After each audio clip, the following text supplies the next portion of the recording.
7 fakta Tejilik Riwuk, pahlawan nasional dari suku Dayak yang menjadi sosok bergabungnya Kalimantan dengan Indonesia.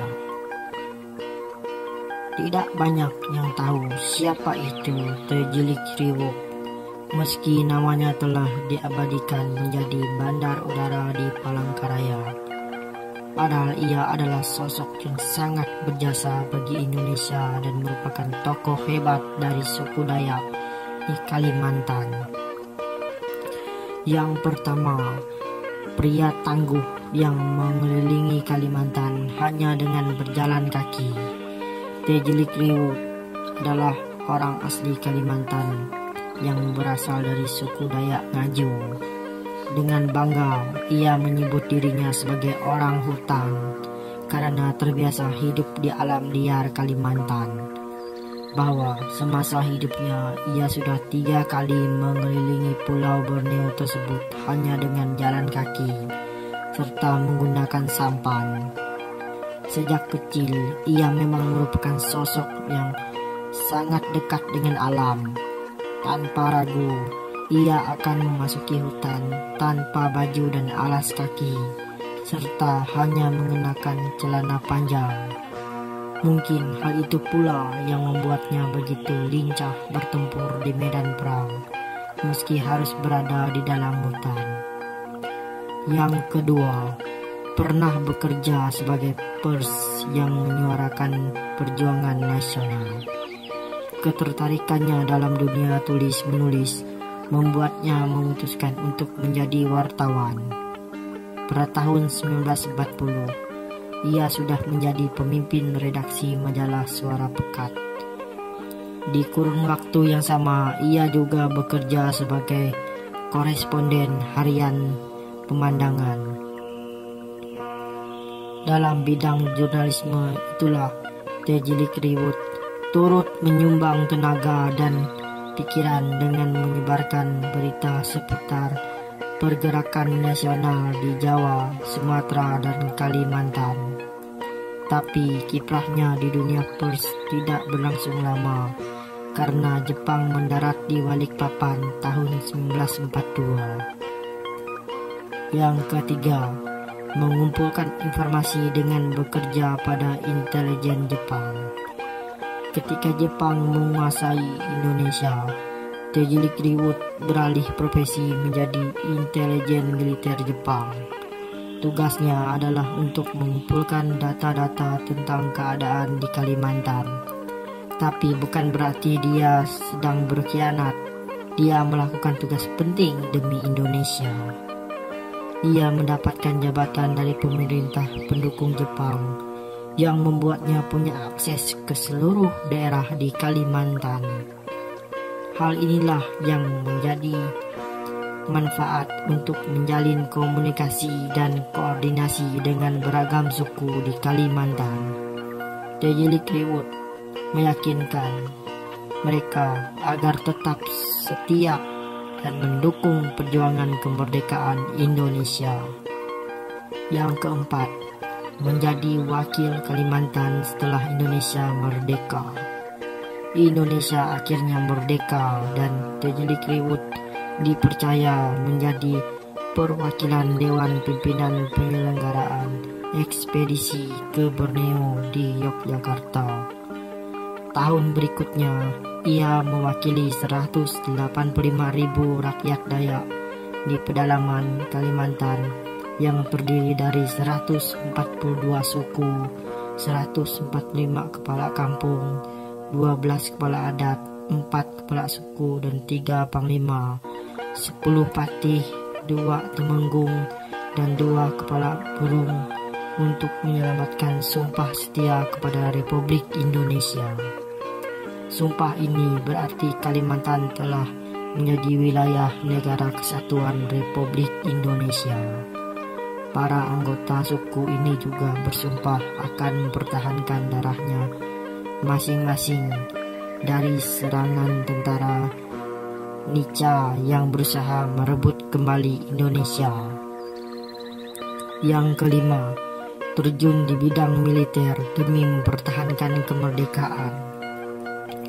Tejilik Riwut kemudian terjun ke dunia militer dan menjadi komandan pasukan MN 101 Modiele Brigade MBT TNI Kalimantan. Ia juga mencatat prestasi di bidang militer karena kesuksesannya sebagai komando penerjun payung pertama AURI pada 17 Oktober 1947. Sejak saat itu, 17 Oktober diperingati sebagai Hari Pasukan Khas TNI Angkatan Udara. Sebagai tentara, ia memiliki pengalaman perang di sebagian besar pulau Kalimantan dan Jawa. Pangkatnya terakhirnya di bidang militer adalah Marsekal Pertama Kehormatan TNI Angkatan Udara. Setelah era peperangan telah berakhir dan Belanda mengakui kedaulatan Indonesia, Tejilik Riwut beralih ke dunia politik demi membangun Kalimantan. Yang keenam, tekad besar demi membangun Kalimantan. Salah satu jasa Tejilik Riwut yang masih dikenang di bidang pembangunan adalah membuka hutan serta membangun daerah di sekitar desa Pahandut menjadi Palangkaraya, ibu kota Kalimantan Tengah. Pembangunan kota Palangkaraya ini adalah salah satu obsesi Tejilik Riwut yang berhasil tercapai. Obsesi lainnya yaitu membangun 2 bandara internasional, meski saat ini yang terwujud baru 1 bandara saja. Tekad besar dan loyalitas Tejilik Riwut pada Kalimantan tidak hanya terbukti dari pembangunan yang ia pimpin saja. Ia bahkan menyumbang harta dan uang pribadinya untuk memberi makan orang yang ikut membangun Palangkaraya. Keluarganya sendiri bahkan sampai kehabisan jatah beras yang diperuntukkan baginya sebagai gubernur, karena ia membagikan beras tersebut pada orang-orang yang bekerja. Tejilik Riwut juga ikut turun langsung menebang pohon bersama dengan para pekerja lainnya. Yang ketujuh, memegang teguh dan melestarikan kebudayaan Kalimantan. Bukan saja nasionalis, ia juga sangat menjunjung tinggi kebudayaan dan leluhurnya. Ia selalu menekankan pentingnya untuk tetap mengingat asal-usul kita sebagai manusia. Baginya, kebudayaan adalah sebuah identitas yang harus dipelihara.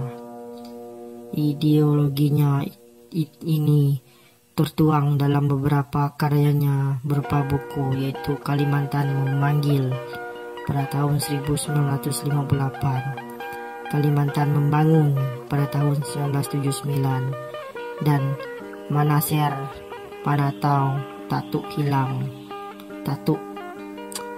dan Manaser Panatau Tatuk Hiang, menyelami kekayaan leluhur pada tahun 2003. Lewat tulisannya, ia banyak mengenalkan dan mengabdikan kebudayaan suku Dayak yang bertahan mulai dari luntur.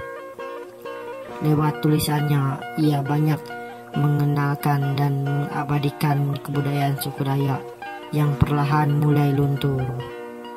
Itulah sosok yang namanya kini telah diabadikan sebagai Bandar Udara di Palangkaraya. Sebagai seorang warga negara Indonesia, ia memiliki jiwa nasionalisme yang tinggi dan turut berperan dalam persatuan Republik Indonesia. Sebagai seorang dari suku Dayak, ia memiliki komitmen tinggi dan lebih mementingkan kemajuan daerahnya. Tidak heran jika beliau menjadi sosok yang begitu dihormati karena perilakunya yang mulia tersebut. Adil Kak Talino, Bacuramin Kak Saruga, Basengat Kak Jepata. Salam budaya. Jangan lupa asal usul nenek moyang kita, suku Dayak.